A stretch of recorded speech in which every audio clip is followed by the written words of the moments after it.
지혜와 권능이 하나님께 있고 계략과 명철도 그에게 속하였나니 그가 허르신즉 다시 세울 수 없고 사람을 가두신즉 놓아주지 못하느니라.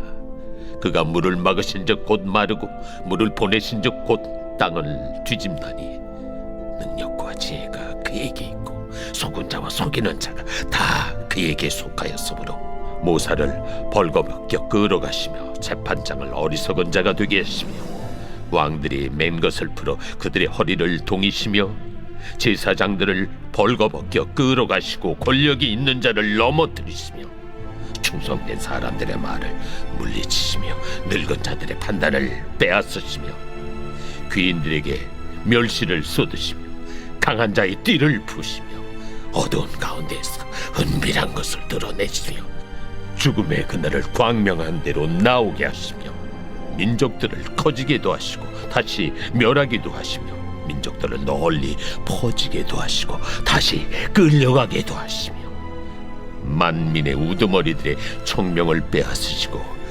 그들을 길없는 거친 들에서 방황하게 하시며 빛없이 캄캄한 데를 더듬게 하시며 취한 사람같이 비틀거리게 하시느니라. 샬롬. 거룩한 습관을 가지고 기도와 말씀의 자리에 나오신 여러분에게 주님의 평강이 흘러 넘치시기를 간절히 축원합니다. 자연재해나 전쟁과 같은 재앙은 우리의 삶을 뿌리채 흔드는 위협이 됩니다.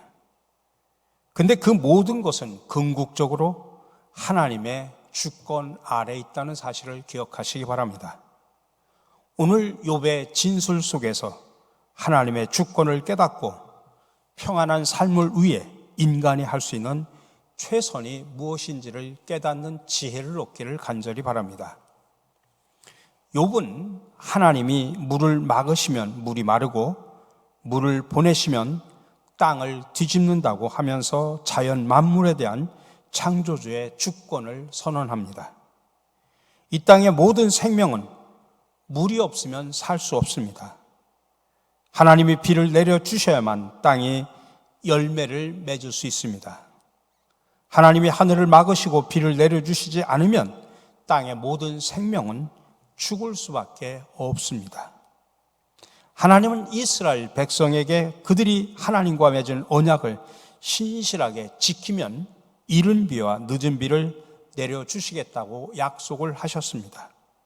반면에 그들이 하나님을 배반하고 우상을 섬기면 비를 막으셔서 기근에 처하게 하시겠다고 경고하기도 하셨습니다. 실제로 이 말씀은 이스라엘 역사 속에서 성취되었습니다. 하나님은 엘리야 선지자를 통해서 3년 반 동안 내리지 않던 비가 다시 내리는 역사를 일으키심으로 이스라엘 백성에게 하나님의 권능과 주권을 알려주셨습니다. 또한 하나님은 홍해와 요단강을 마르게 하셔서 이스라엘 백성이 그곳을 걸어서 건너가게 하심으로 당신이 만물의 주인이심을 증명하셨습니다. 이 하나님의 초자연적인 능력, 또 예수님의 오병이어 기적과 바람과 바다를 꾸짖어 풍랑을 잔잔하게 하신 그런 사건들을 통해 밝히 드러납니다. 하나님은 이러한 역사를 통해 자연을 두려워하여 우상을 숭배하는 어리석은 인간들에게 그들이 진정으로 두려워할 자가 누구인가를 분명하게 가르쳐 주셨습니다.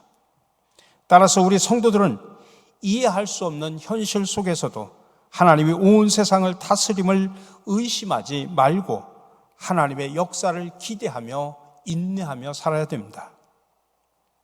오늘 욥은 하나님의 주권을 진술하면서 하나님이 민족들을 흥하게도 하시고 멸하게도 하시며 널리 퍼지게도 하시고 끌려가게 하시기도 하신다고 선언합니다. 우리가 구약 성경을 보면 이스라엘 중심으로 주변 나라들의 흥망성쇠가 하나님의 뜻대로 성취됨을 알 수 있습니다. 하나님이 주변 나라들의 힘을 약하게 하셔서 이스라엘에게 조공을 바치게 하시기도 하고 또 강하고 크게 하셔서 이스라엘을 압제하게 하시기도 하십니다. 하나님이 나라들의 흥망성쇠를 주관하신다는 사실은 선지자들의 예언과 성취로 증명이 됩니다. 바벨론의 느부갓네살 왕은 자신에게 영광을 돌리다가 하나님께 징벌을 받아 왕자에서 쫓겨나 한동안 들에서 짐승처럼 지내다가 제 정신이 돌아오자 하나님께 모든 영광을 돌리기도 했습니다.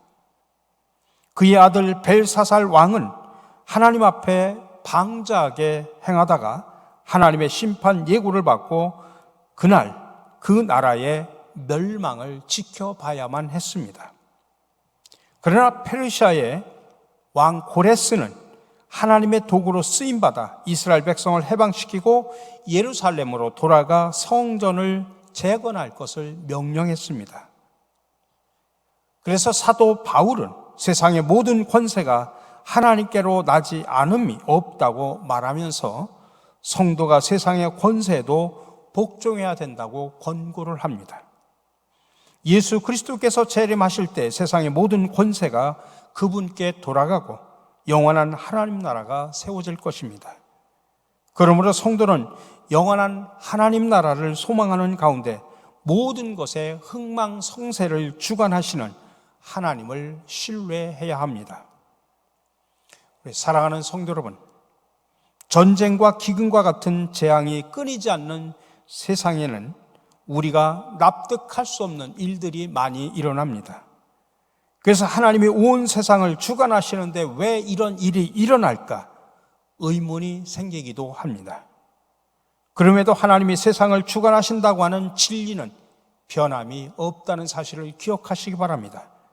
그래서 우리는 이해되기 때문이 아니라 이해되지 않더라도 하나님의 주권을 신뢰하면서 나아가야 됩니다. 오늘 하루도 하나님의 주권을 신뢰하며 세상 속에 나가서 하나님의 영광을 드러내는 복된 하루가 되시기를 간절히 축원합니다.